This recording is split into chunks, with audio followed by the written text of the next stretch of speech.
গবেষকদের ধারণার থেকেও খুব দ্রুত শুকিয়ে যাচ্ছে ফোরাত নদী, আর এ নিয়ে চিন্তার ভাঁজ পড়েছে বিধর্মী বিজ্ঞানীদের। এমনকি কিয়ামতের আলামতের জন্য শঙ্কিত হচ্ছেন ইসলামিক স্কলাররা। নতুন বছরের শুরুতেই কিয়ামতের নতুন এই আলামত নিয়ে স্পষ্টভাবে ঘোষণা দিচ্ছেন ইসলামিক সকল স্কলাররা। এমনকি কোরআনের সামনে মাথা নত করতে বাধ্য হয়েছে বিধর্মী গবেষকরা, কেননা তারা এটাই ভেবে পাচ্ছে না যে এই ফোরাত নদী যে শুকিয়ে যাবে তা কিভাবে 1400 বছর আগে নাজিল হওয়া আল কোরআনের মধ্যে বর্ণনা করা হয়েছে।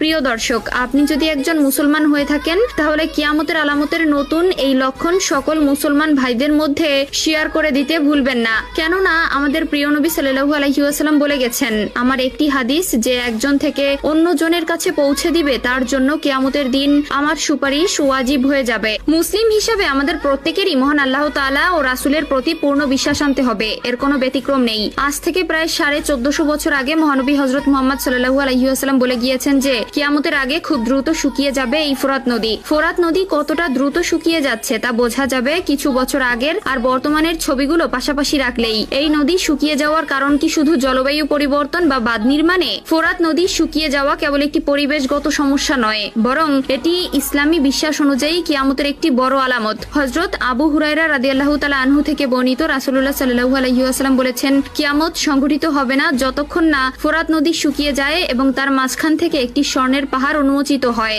মানুষ এই স্বর্ণের জন্য যুদ্ধ করবে এবং প্রতি 100 জনের মধ্যে 99 জন মারা যাবে।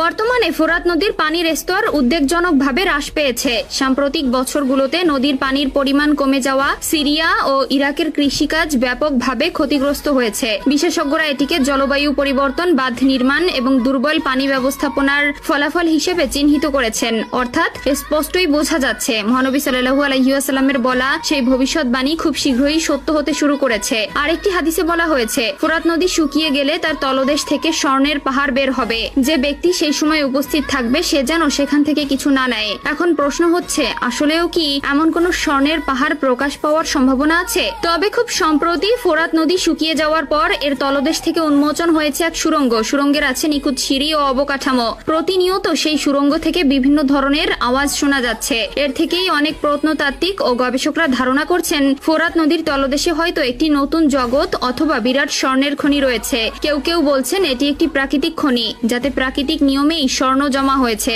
আবার কারো মতে এটি প্রাচীন কোনো সভ্যতার রেখে যাওয়া কোনো গুপ্তধনের ভান্ডার হতে পারে।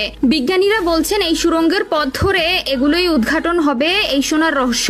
সাম্প্রতিক সময়ে ইন্টারনেটের কিছু ভিডিও ভাইরাল হয়েছে, যাতে দেখা যায় মানুষ ফোরাত নদী থেকে পাথরের টুকরার মতো স্বর্ণের টুকরাও পাচ্ছে। তবে এই ভিডিওর সত্যতা সম্পর্কে নিশ্চিত হওয়া যায়নি।